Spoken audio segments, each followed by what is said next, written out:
What is going on, everybody? Welcome to Wacky Wisdom Sports. We are talking Cleveland Browns, the flagship team of my life, honestly, man. The Browns are my favorite sports team by far of all my favorite sports teams. I'm a Clevelander from Cleveland, Ohio. So, yeah, if you're new here, welcome. Basically, the point of why I want to talk about Browns is there's a lot of negativity, right? You go on Facebook especially or Twitter, and there's just people being very, very negative no matter what. No matter what the team does, if they're winning, losing, who's getting cut, who are we signing in free agency, trading for, the mistakes we've made in the past, things like that. People just complain.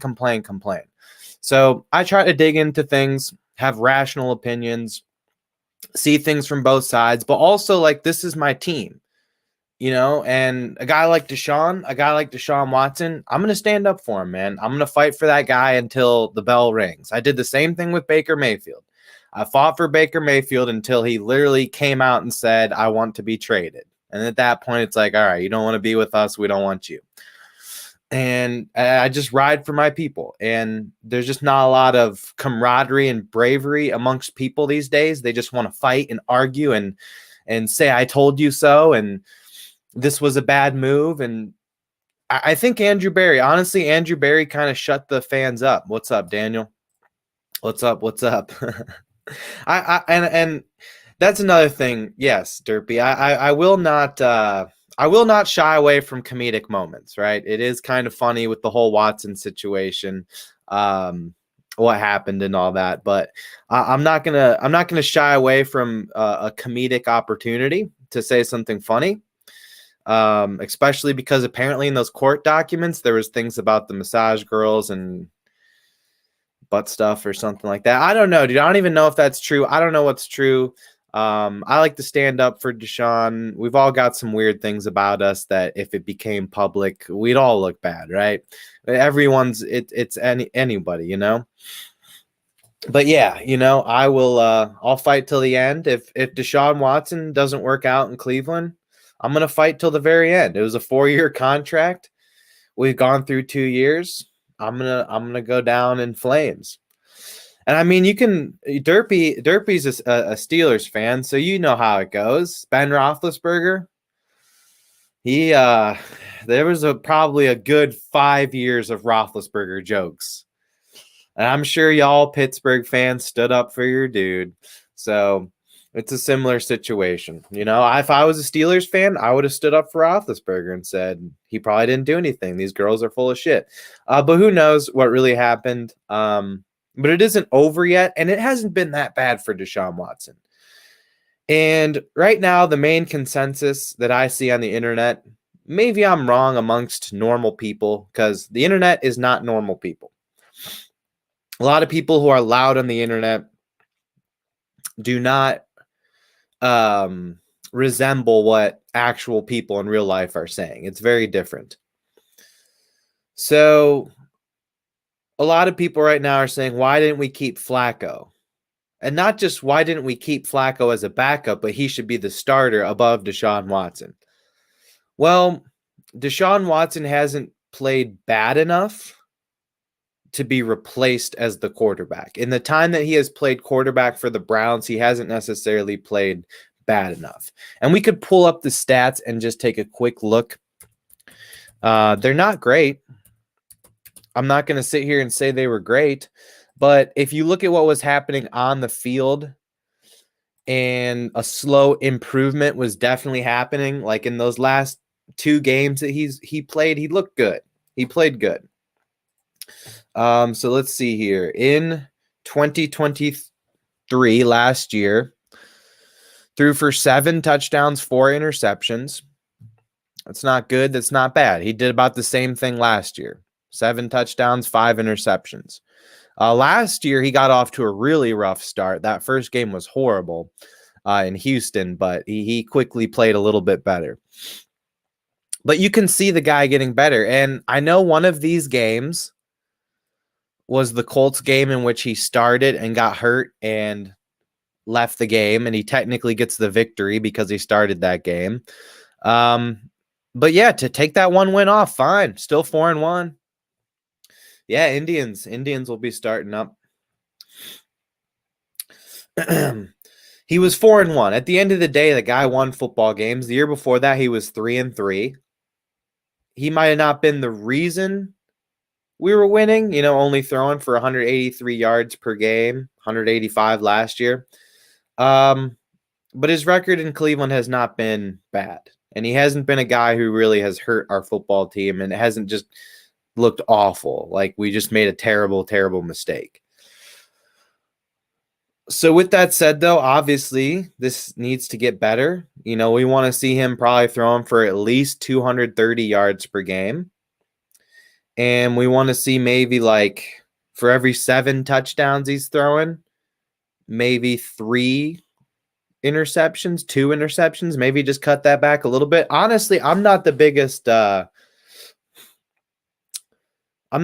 interception hater. I'm really not. I don't think interceptions are that bad. Brett Favre used to throw a fuck ton of them. Peyton Manning used to throw a fuck ton of them. Brady had years where I think if you like Joe Flacco threw a lot of interceptions for the Browns.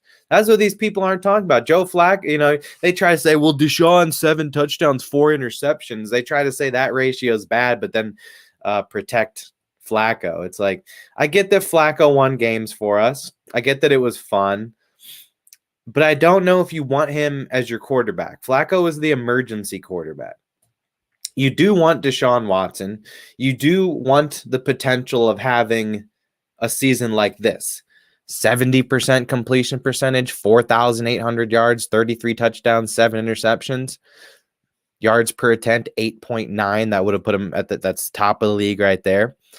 And he came into Cleveland and we had a rushing offense. We didn't tax him. We didn't push him.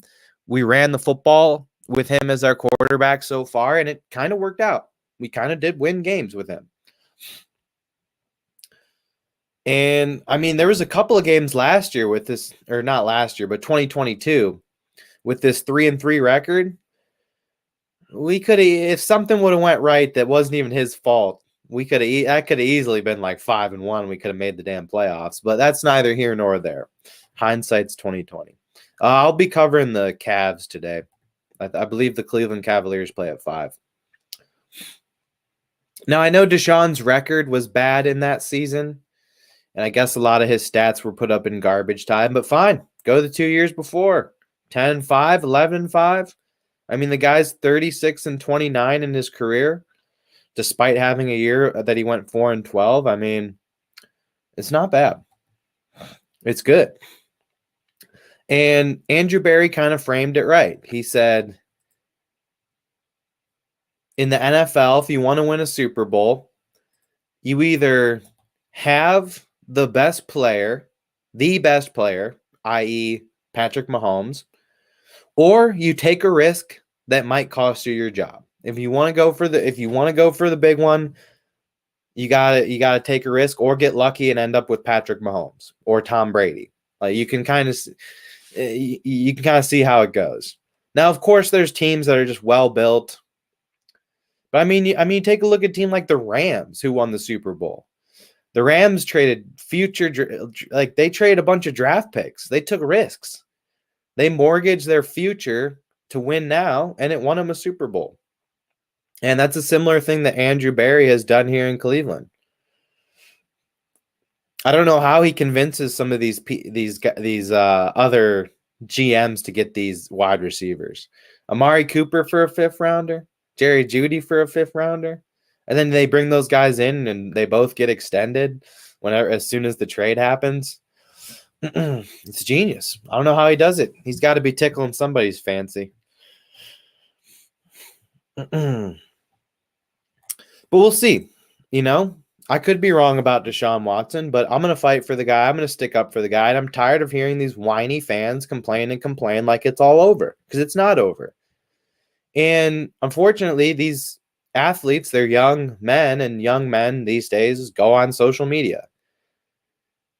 And Deshaun probably ends up seeing some of that shit. And it's not good for his head. You can talk about the Johnny Manziel story and the things that were affecting his head. Like the quarterback position is a very headspace position. And if you're getting your headspace fucked up, it could affect your on-field performance and your performance in practice and your confidence. So what these dumb shit fans don't realize is going online and having mass threads talking down on a guy, spewing negativity because your life sucks and you're angry, so you take it out on the sports player that you're supposed to be rooting for the team, but you're really just a dick. You don't know how to act in any kind of situation. So you live your life on the goddamn internet and you're just angry all the time. There's so many people like that. I used to be like that shit. And they don't realize that, throughout Browns history, there's been a lot of players that have been negatively affected, and their play on the field has been negatively affected by fans. Like, you don't realize that you have an impact. If you work someone up and you're positive, you actually create a greater chance that they're going to have success for your team and want to fight for your city. Like, it's just the dumbest fucking thing. Like, are you a fan? Are you guys fans or not? Are you guys fans or not? What's the deal here? Are you rooting for the Browns on Sunday? I don't think you are. I don't think these people are. I think they just hate watch and they want us to do bad. Because why would you say something like that? If you want the team to do good, you don't want to say shit like that. Anybody saying, oh, Nick Chubb can't come back. Nick Chubb, though, that's the kind of guy he might just put that on his locker. He might put that on his locker and just get the motivation. Like, all right, motherfuckers. But anybody, man. And we've ran guys out of town. We've messed with guys' heads as fans. You got to remember, these are young men who do use social media. And they do see this shit. And if we're positive, why wouldn't you if you want your team to win, you would want to be positive. You would want to be like, you got this, Deshaun, we believe in you. So that he has more confidence.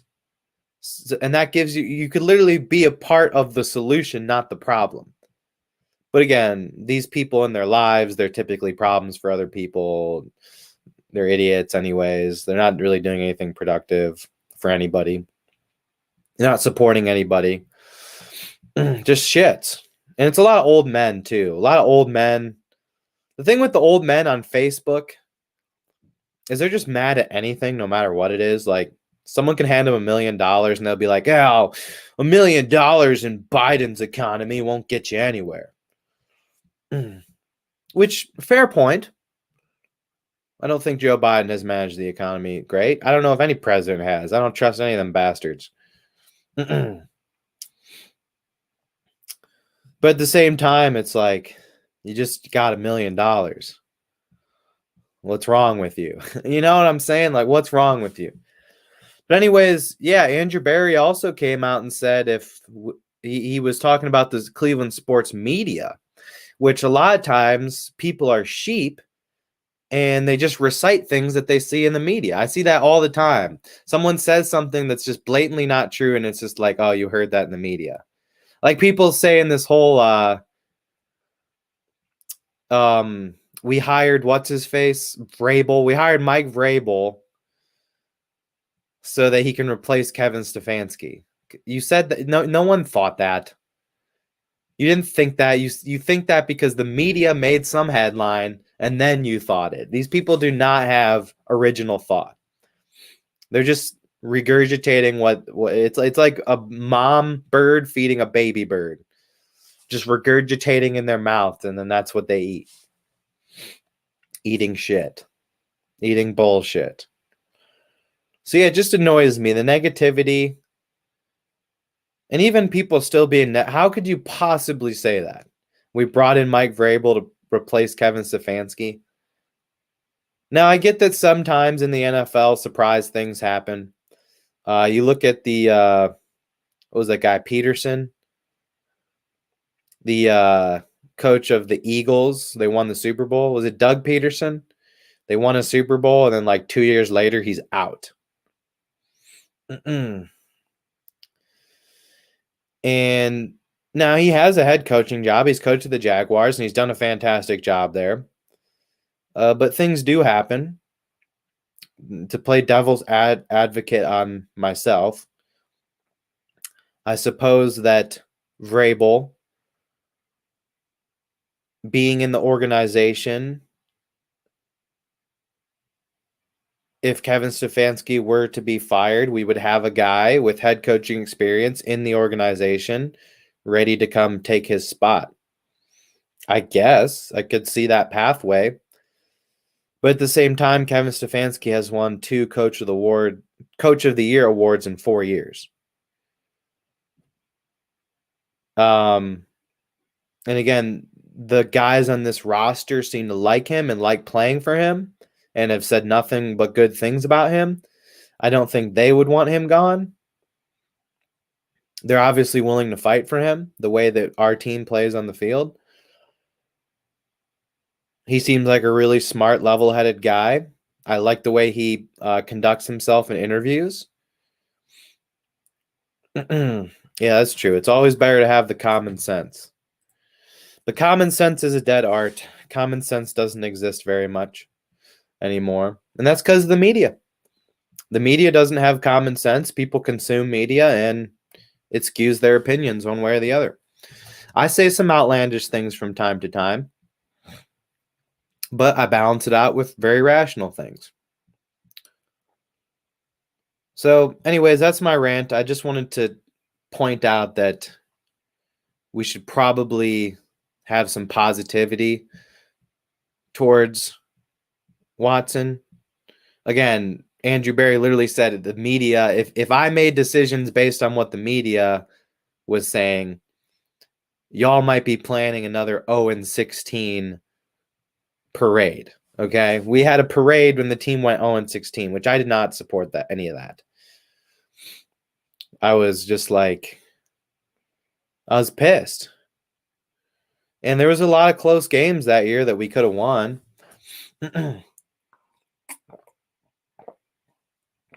It's not like we got blown out every single game. We were slightly competitive in a few of our games. That's horrible. Having a parade for that just, I don't know. But yeah, we could talk about Jerry Jeudy. So Jerry Jeudy comes in. Let's take a look at that's a good next topic. Let's get off Deshaun. But yeah, anyone who thinks that, would you rather have Deshaun Watson or Joe Flacco as your quarterback? It's like, do you want to make a wild card game, or do you want to try to win a Super Bowl? It's up to y'all. It's up to you Browns fans out there. Y'all angry people ranting away on the internet, typing away, keyboard warriors. It's up to y'all.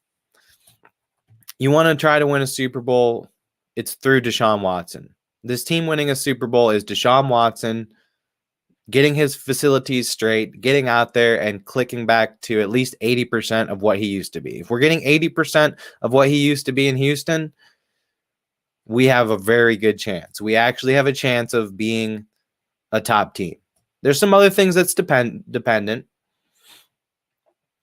You know, Nick Chubb, is he going to come back as the same guy? Can Devonta Foreman and Naheem Hines manage the other carries? Are those good enough running backs to make a difference? I would think so.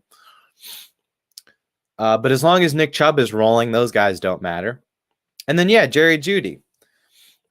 You know, he has had some injuries in his career. I did see a video. I saw kind of a fake news thing. They showed his career highlight drops, and it was like, 8 drops in 4 years. That's not even that bad. That's only 2 drops a year. They're like every career drop by Jerry Jeudy. And they elongated the video because they would show different angles of each drop to make it look worse. So people are literally out there as Browns fans sharing these videos that are designed to simply make a guy look bad. and saying like, oh, we made a bad trade and then we signed him to a big contract. We did bad. I'm so angry. It's like, we've made the playoffs 2 out of the last, 4 years? I don't know really. If you're a Browns fan right now, there just shouldn't be these are like good times. These are very good times for a Browns fan. There is no reason for you to be complaining. Relative to what we have experienced here in Cleveland, I mean, you pay $70, man. You pay $70, get your tickets. That stadium right up by the lake, man, you go up there, they'll kick you in the nuts for $70, man. They'll kick you square in the nuts for $70. That's what it was, man. It was bad. And now we've been a very competitive team and a winning team and a team that you have to game plan for and be ready for and worry about. So you take a look here, rookie year. Now, I think they've had quarterback issues throughout the years. So 52 receptions on 113 targets in his rookie year isn't great, but I think Drew Lock might have been their quarterback. So the fact that he put up some of these statistics with bad quarterback play is somewhat impressive.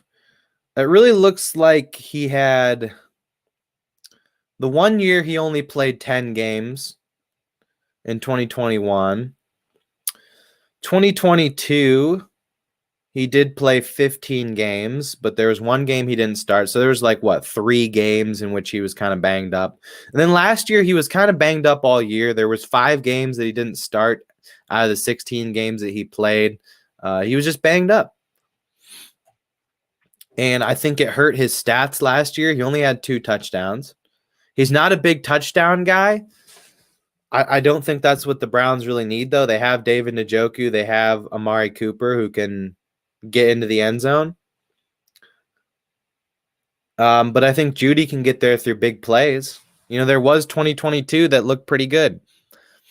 67 catches, 972 yards, 6 touchdowns.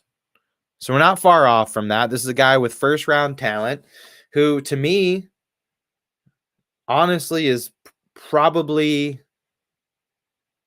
a CeeDee Lamb type guy. I think he's that good. I think he is a wide receiver 1 and a CeeDee Lamb type guy in the right situation. Now we have to hope that Deshaun comes back and is a good quarterback. I saw some stats, though, and they were saying, Amari Cooper was doing so much better with Joe Flacco, and there wasn't much of a difference. The only difference is that Amari was slightly better with Joe Flacco. He put up slightly more stats, and that included 1 massive stat-padded game. And Joe Flacco was throwing the ball 40 to 50 times a game for us. We had no running game at that point. We were just chucking the ball around. So obviously, if you throw the ball more, a receiver is going to have more receptions.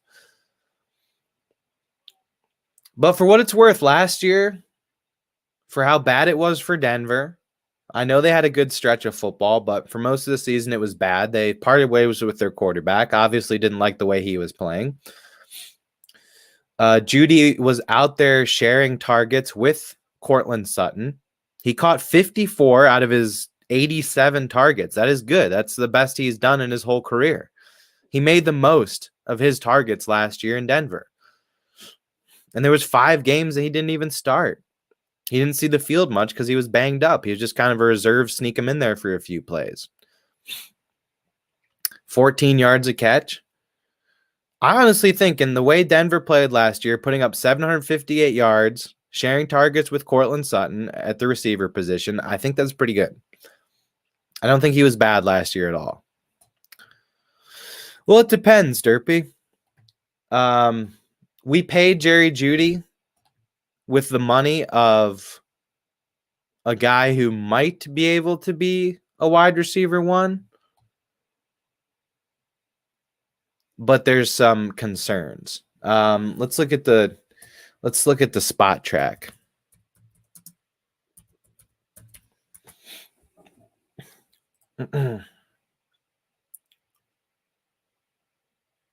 Oh, it's all weird. Okay, yeah, it was like a 3-year, $58 million extension. Okay, they are saying his average salary is 19, so he is getting paid like a big-time wide receiver. I thought maybe that was going to come out. I thought the way they did it is it came out to a little bit less than that.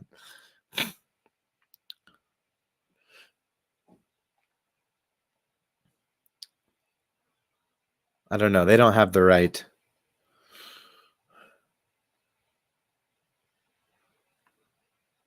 Yeah, okay. So that is a lot of money. I think the jury is out. The Judge Jeudy, jury and the jury is out.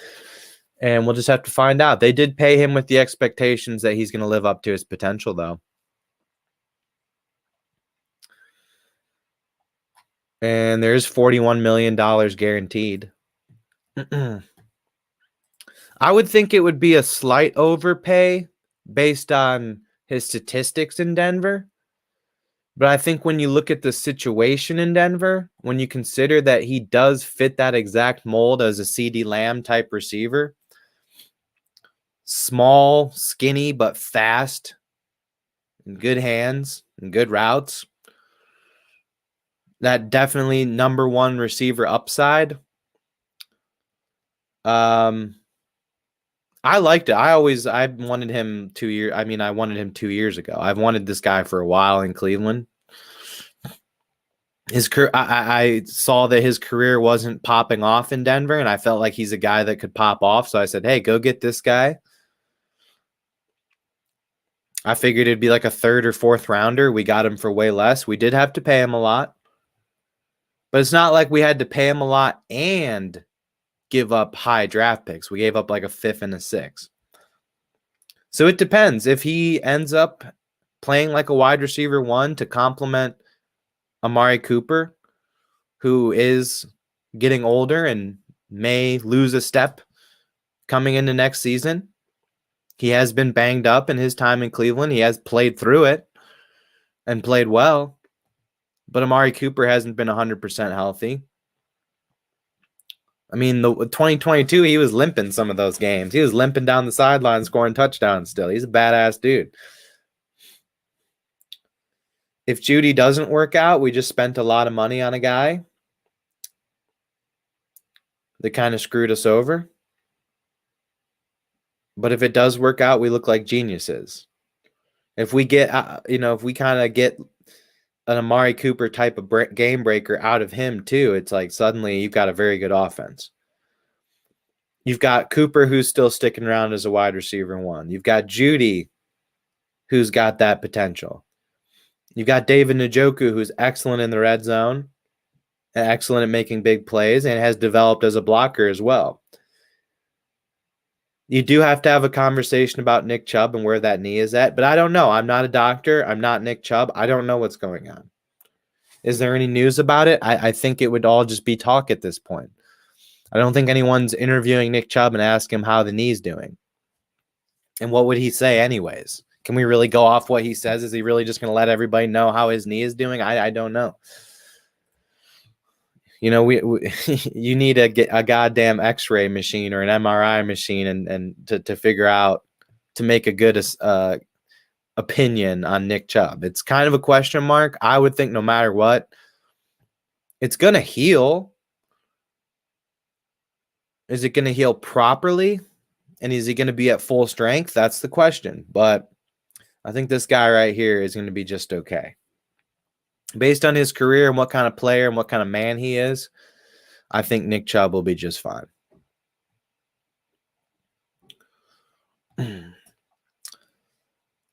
I do think it is interesting to think about the timeline of Kevin Stefanski and Andrew Berry. I do think they might be on the same clock that Watson is on.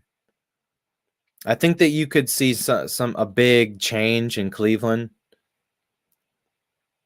But I don't know. Based on what they've done, if I'm Jimmy Haslam and I'm like, man, I haven't hired the best guys in the past I got it right finally. We're a competitive team now. I took this shitty organization and turned it into a good culture. The Browns are known for having a good culture. And that was in the past, it was constant dysfunction. Now maybe Jimmy Haslam has learned from having good guys in there, and himself has improved as a guy who can lead a culture in the locker room. I don't know. It seems like Jimmy Haslam finally did what a lot of successful owners do, and they handed the football keys to the football people. A lot of these owners, they're business guys. They might have been football fans. They might have played football, some even at the college level, but they're not NFL experienced guys that know how to build a locker room, manage a locker room, be in a locker room, know how that day-to-day operation works inside the team. So handing over your decisions to the football guys that know what they're doing and get paid to do exactly that, it was a good idea. Because from what we hear, it was Jimmy Haslam's decision to draft Johnny Manziel. Amongst other things that they've done in Cleveland. The Hugh Jackson. I don't think a lot of people like the Hugh Jackson hire.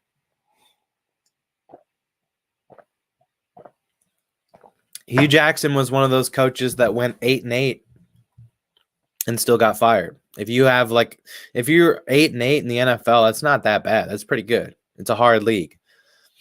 Especially at that point, the Raiders were they didn't have that great of a roster. But he found a way to be 500, and he still got fired. That means there's dysfunction going on inside the locker room.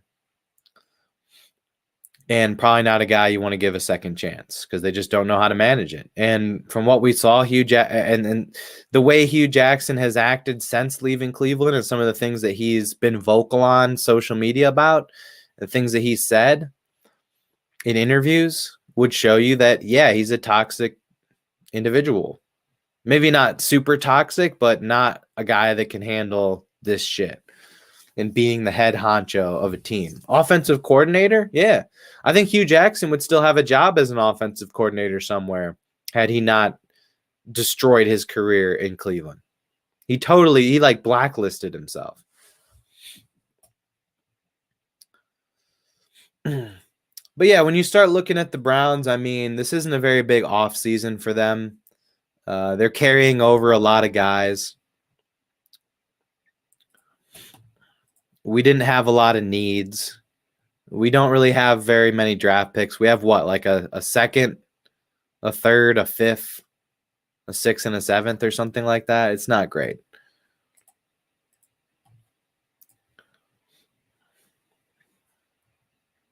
But if we want to take a look at the current depth chart,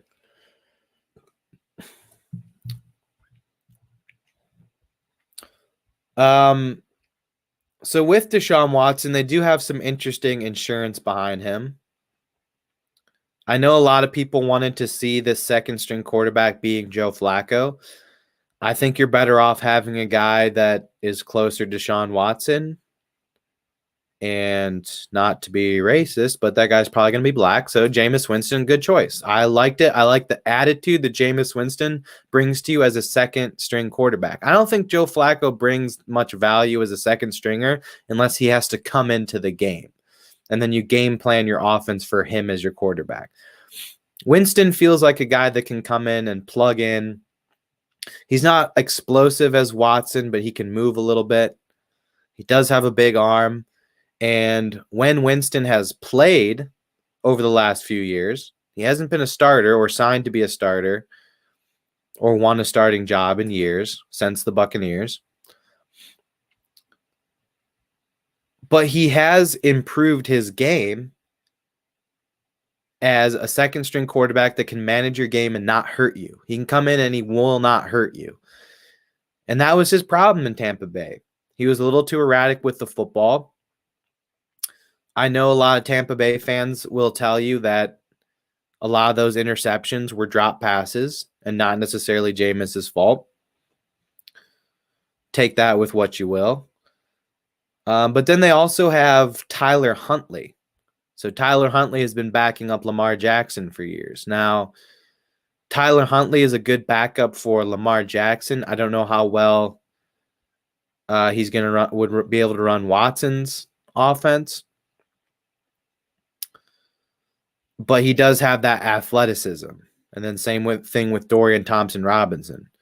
Huntley's a slight upgrade over Dorian Thompson-Robinson. Thompson-Robinson is fast, but Huntley has a little bit more of that running back quarterback feel where he can he's still a smaller guy, but he can take a hit a little bit more. Thompson-Robinson's a guy that would prefer to not have any contact. Huntley can take a little bit of contact. Same with Winston. He's a big dude. But Winston, not very fast at all.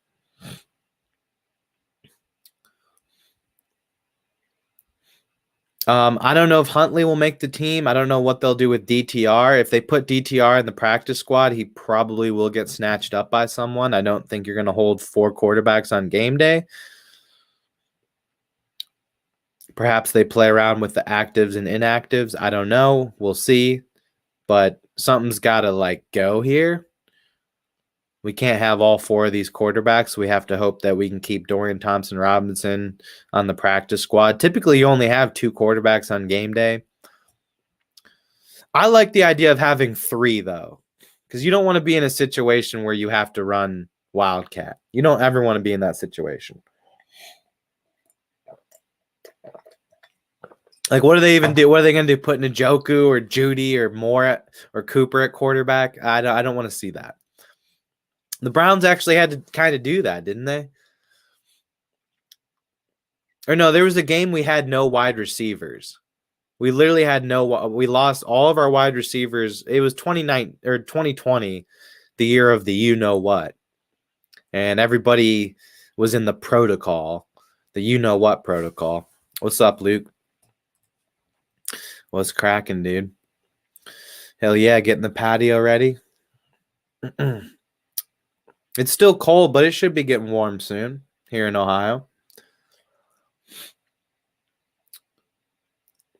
I would say overall, is this team better? Is this offense better than it was last year? I don't know.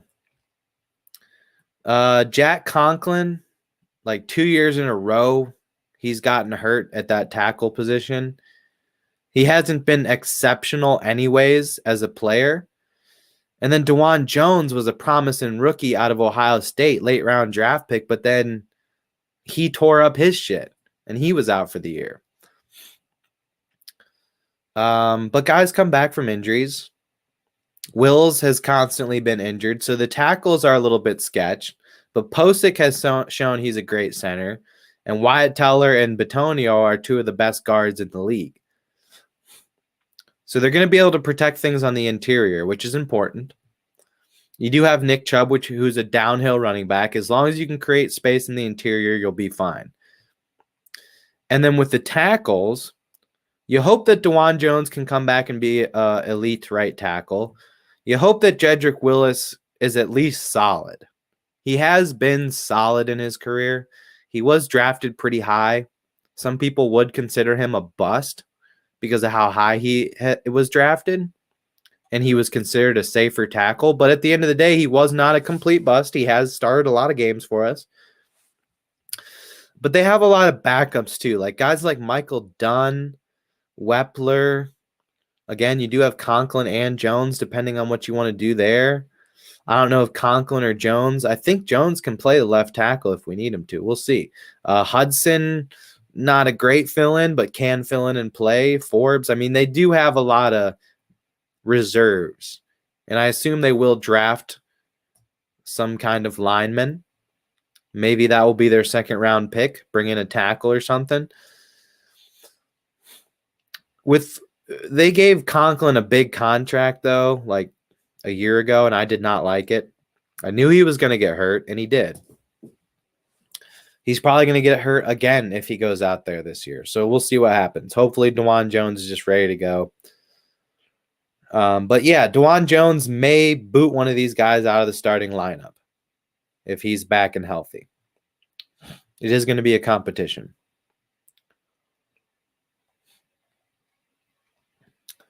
Jerome Ford was not very inspiring as our starting running back. Between him and Kareem Hunt, it wasn't a very good run game. Hunt was very good in short yardage situations and in clutch situations where we needed him to just fight for a couple of yards. He did do well. Ford had some big runs. He had big runs in which he had wide open pathways. Overall, he was a little bit shaky. He was playing with a banged up offensive line. We were missing Batonio and Posick and I think Teller played the whole year. But I mean, we were down to like third string tackles. It was not good. So Ford did have some excuses. And it's going to be a battle for that running back too, because they brought in Devonta Foreman. I think no matter what, Nyheim Hines is your third running back that can come in and on third and long and catch passes and maybe return punts or kicks, whatever you need him to do. Good guy to have on your team. Not a guy who's going to impact you that much. There has been situations that he's had to start in his career, and he's played all right. So he does have that experience. So and same with Devonta Foreman. I think he was supposed to be a little bit better in his career, hasn't lived up to it, but over the last few years, he's been somewhat of a valuable running back. So I would imagine Foreman would go ahead and win this job, but we'll see. And then again, what do you do with Ford? Perhaps he's a practice squad guy. Perhaps they cut him. Perhaps someone snatches him off the practice squad. I don't know. It would be nice to stash him on the practice squad, though. And at the wide receiver position, I like these three guys. I mean, it's not like we have a Jamar Chase or a Justin Jefferson, like a surefire guy that's going to tee off. Cooper's a little bit older. Jeudy has his question marks. Moore has his question marks, although I thought he did just fine last year. With Cooper and Njoku, we didn't need Moore to be a big play game breaker. We just needed him to be move the chains, short passes type of guy, and he was that. But if Cooper plays like he did last year, if he's having a good offseason and things are still clicking for him and his body hasn't like broken down on him, sometimes guys at his age start to fall off a little bit. Sometimes they keep it rolling. Are you going to be an Anquan Bolden or an Odell Beckham Jr.? I guess that's a pretty big difference, huh? Odell had the first 4 craziest years of any wide receiver, and then since then it just hasn't been great. Anquan Bolden he just wouldn't fucking go away. Year after year, as he got old, he just wouldn't. He was still effective no matter what. And for the type of man and player is, I think Cooper kind of fits that. He's a true pro's pro. And hopefully Jeudy can learn from that and grow a little bit as a man.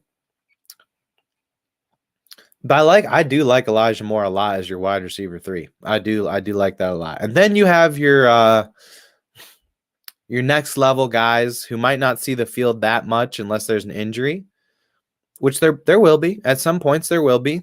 Cedric Tillman may be asked to step his game up.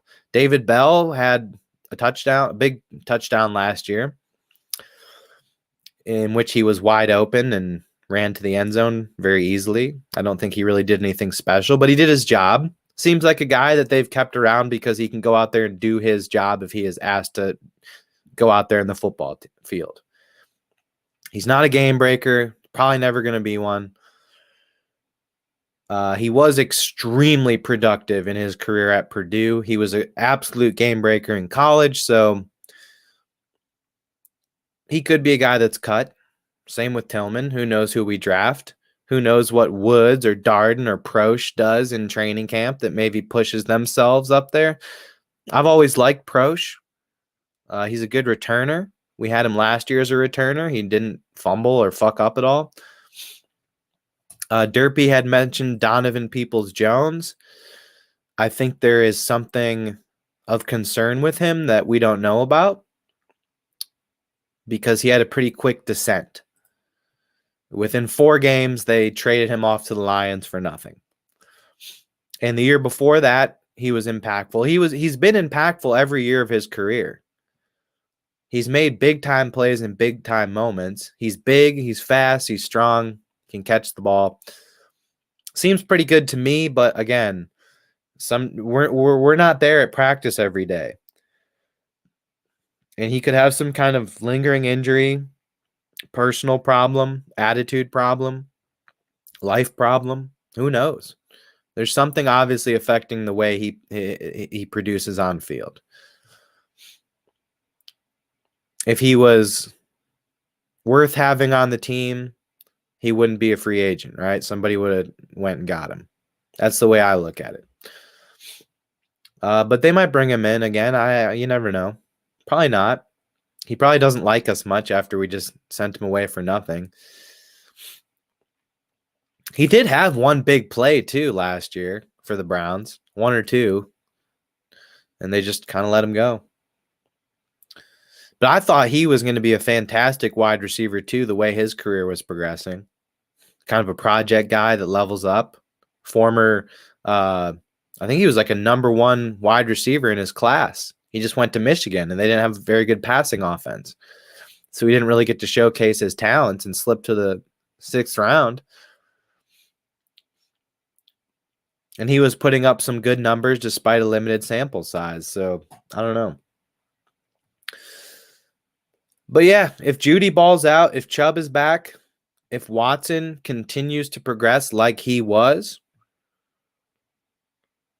if we get the best of Jack Conklin out of Conklin, if we get perhaps the best of Jedrick Wills, we also have DeJuan Jones. If he's back healthy, I assume one of these guys is going to be banged up, but that's okay. That's why you have 3 of them. If our interior offensive line stays healthy, this is potentially a dangerous offense. This is a very, very good offense. Even if you have your injuries at the tackle or poor play at the tackle, well, your quarterback's Deshaun Watson. And if you watch the Browns since they've had Watson, the one thing he does very fucking well is when the play breaks down, he makes plays. He makes something happen. He has made things happen with his legs, or at least extended plays and given him an opportunity to do so. But there's also a potential that, hey, maybe Watson's mid. Maybe Chubb comes back mid. Maybe Cooper doesn't have a good offseason and his body has aged and he's not the same. What's up, Spade? How's it doing? Good afternoon. Good afternoon. Oh, I'm doing great. It's a good Sunday. Sunday, bloody Sunday. Got a good week ahead of me. Getting some momentum going. Feeling good. Feeling good. Njoku seems like the one surefire thing in this offense, that he is now an established good tight end. I do like Jordan Akins as a tight end too as well. He does have experience with Deshaun Watson in Houston. He had his best year with Deshaun. So that was a good pickup when they got him. He'll be back again. But yeah, it's one of those situations. I said this kind of thing with the Indians when the Cleveland Indians rallied all the way to the World Series. I said, not a lot of people are being positive about this team, but if you break it down, if everybody plays their best ball, or at least close to it, this is a damn World Series team, bro. I'm telling y'all, this is a world. I said that and people laughed at me, and they laughed and laughed and laughed. In fact, it was kind of funny. My roommate at that time, one of our friends was switching colleges, and he subleased to this random dude who was a little bit older, but he's from Chicago, and he was a big Cubs fan. And it was that year. And he was saying like, oh, well, they're going to meet the Cubs there. And I said, the Cubs? You're telling me the Cubs? And I'm like, all right, well, I'm sitting here saying my team's going to make the World Series. I respect you for also saying your team is going to go to the World Series. Like, I'll see you there. But the Cubs they did have a good roster. It wasn't that. Yes, they were bad in the years prior, but they did have a good roster. They had all those guys coming up that were about to be good. So it wasn't too, like, he wasn't being too crazy. He had the same point that I did. If everybody blossoms, If everybody does their things, there's a chance. And what ended up happening? We were both right. We were both fucking right. So that's the situation with the Browns. This is a high potential team. I would say based on what Kevin Stefanski was able to do with a skeleton roster at the end of the year, I would say no matter what happens, the offense will be competent enough that if the defense does their thing again, which everybody's back, pretty much everybody's back except Anthony Walker, linebacker, but then they picked up Devin Bush and Jordan Hicks to fill those spots. They did lose Taki.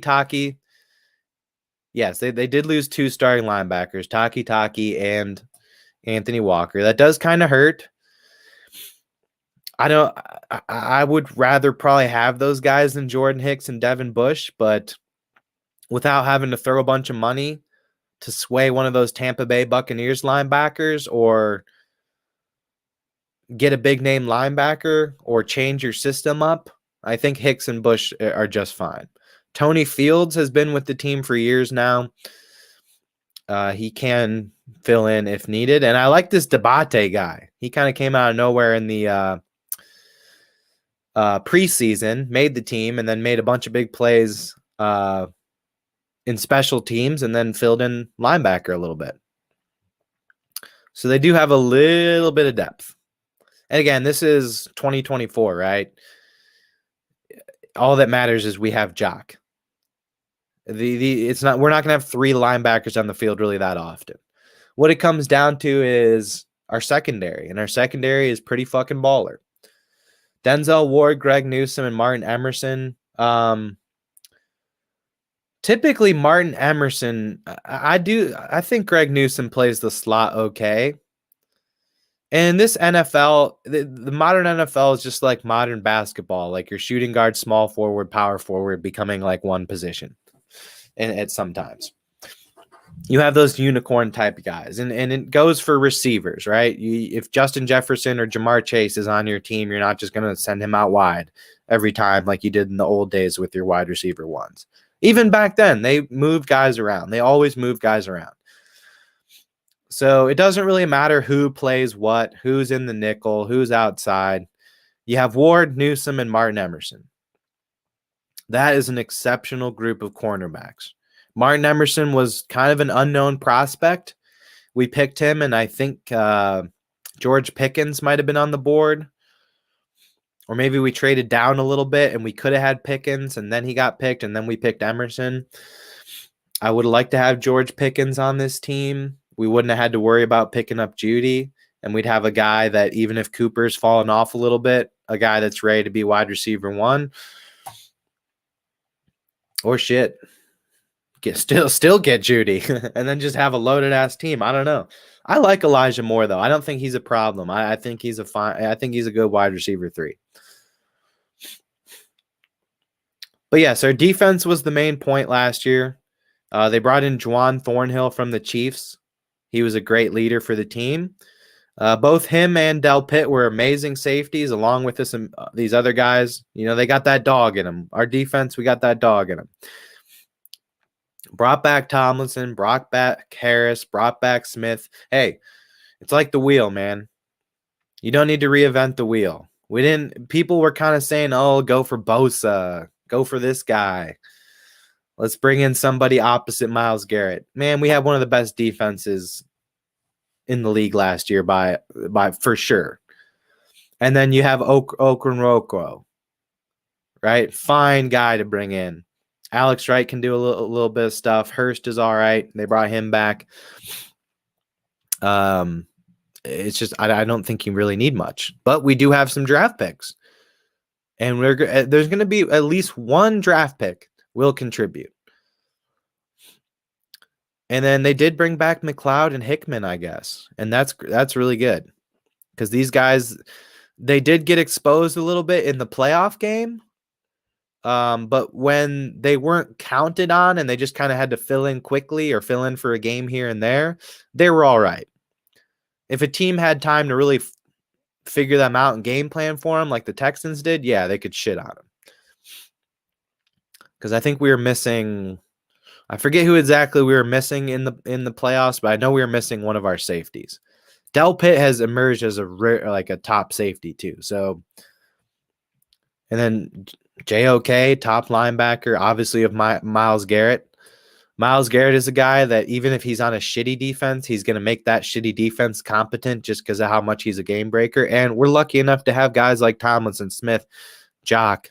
We'll see if they can bring out the best of Devin Bush at this point in his career. And then a loaded secondary.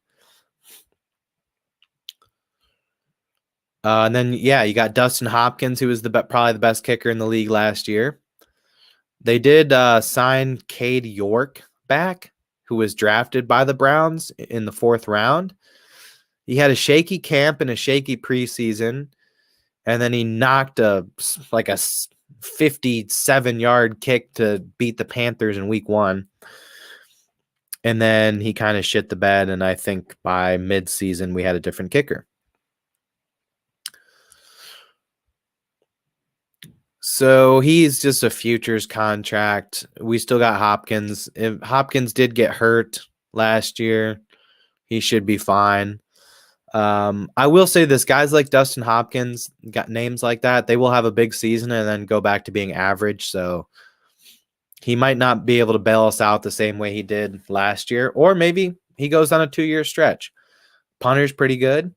Looks like they have Hines as the kick returner. If he gets banged up, you have Proche. Established long snapper, Hewlett. There is nothing this team needs, and we have some draft picks. Even, let's say the Browns had this team and they had all their draft picks, you still wouldn't even care that much. It's freebie. But obviously, you kind of have to give up your draft picks to build a team with these types of names. But on paper, this is one of the best teams in the National Football League. I don't think there's anything for anyone to complain about. I think we should just be positive and ready to go going into next year. And if shit fucks up, shit fucks up. This is Cleveland. We have dealt with that before. Obviously, people these days rabble on the internet. When things go bad, they can't really handle it. It's just sports at the end of the day. I'm not going to tear down a wall, or I'll be pissed if we're not good, but we should be pretty good. At the end of the day, every year that I get older, every year that I watch the NFL, I see great teams failing and shitty teams somehow winning. It happens. NFL is really hard. Comes down to a lot of probability and luck. And I think Andrew Berry and Kevin Stefanski and the rest of these guys have put everybody in the best situation possible. They've assembled the best team possible. And we still have some picks. One of those guys is going to contribute, whether we pick a long shot receiver in the 6th round who maybe Jeudy or Cooper or Moore gets hurt. He gets in there and balls out all of a sudden. Maybe it's a running back. Perhaps we have the same situation as Nick Chubb. If you remember when Nick Chubb was a rookie, he was like the 3rd string running back, but he would still get some carries because he played so well at camp. And what did he do with those carries? Well, by the end of the year, he was our starting running back. There were literally games that he had like 2 carries for 60 yards. I remember one against the Raiders. This rookie Nick Chubb just is gone. It's just like, okay, that should be the number 1 guy. And by the end of the year, he was. And we might have to do that. We might have to hope that happens if Chubb isn't the same Batman type of badass game breaker that he was before. But I think he's still going to be pretty good. I think Nick Chubb is still better than a combination of Ford and Kareem Hunt. Personally, I would like to have Kareem Hunt on this team. I probably would have preferred him over Foreman and just ran it with Chubb, Ford, and Hunt. But then again, Hunt wasn't really that explosive. Didn't really have any like crazy runs. But when it came down to, hey, we need a fucking touchdown or we need a first down, he did come through for us. And he did give us a fun year last year and did score us some touchdowns. He was really good as a goal line back. But the thought process is you have Nick Chubb. He's a fine goal line back. You don't even have to worry about having that guy on your team. You can have a true, I think Delonta Foreman is still a better all-around player than Hunt right now, so probably the right decision. It's just Hunt is from Cleveland. I played against Hunt in high school, and he's said multiple times, I want to come here to help the Browns win a Super Bowl. It would be just the coolest thing, to have a Cleveland-raised kid on the team if we won the Super Bowl. So, I don't know. I hope we get him a ring or something if we do win. But, hey, if something happens with Chubb again, he'll probably get a phone call. But yeah, other than that, I don't even want to look up the news and piggyback off the news of the Browns. I don't know what people are really talking about. I tried to just talk about my own thing today. But anyways, I do think we have some Cleveland Cavalier basketball coming up. Oh, it's not till 6. Okay, I thought the game was going to be at 5. Okay. Well, we'll see you guys in 2 hours for your Cleveland Cavaliers. Till then, keep it fucking real. And we will catch you next time. Go Browns. Everybody stop saying negative shit about the Browns. And be cool. Not gay. Because what you say and what you think and what you project can affect reality. So if something bad happens, I'm not going to blame any players or coaches. I'm going to blame you, the fans. What we do, and it's like that Always Sunny in Philadelphia thing, when in the Philadelphia Phillies are in the World Series. I'm talking about a TV show for those that don't know what Always Sunny in Philadelphia is. And they're literally saying, what we do as fans directly impacts what happens on the field. Because they're super, what is that word? Superstitious. They're really superstitious about the Philadelphia Phillies. They have to have their perfect day in order for the Phillies to win. Which is for them was drinking Riot Punch. What is Riot Punch? It's grain alcohol and food coloring. I don't know. But anyways, yeah, we will catch you for the Cavs game. As always, keep it real. Peace.